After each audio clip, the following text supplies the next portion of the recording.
Good evening once again, sir. And in this video presentation is to answer sa ikadang questions, which is the required processing power needed for a particular computer application.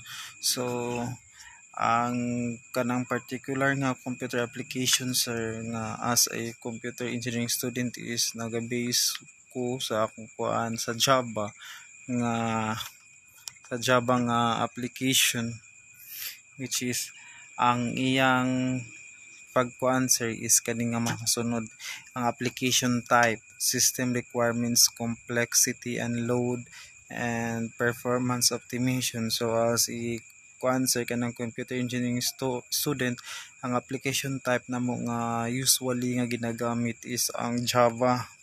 So diha sa application type, sir, na pag magamit og ang need nga kaning processing power is need siya o gram nga 512 gigabytes to 1 gigabyte. And then sa system requirements po, sir, is usually includes the CPU types. And then ang yang CPU type ana, sir, is ang Intel Core i3 or AMD. And then sa complexity and load, sir, is marigihapon siya dual core performance are sufficient. Ang gikuan pod is much better pod ang katong kuan gihapon nga Intel Core i3 AMD.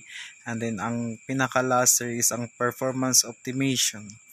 And that would be all, sir. Thank you. Good evening once again, sir.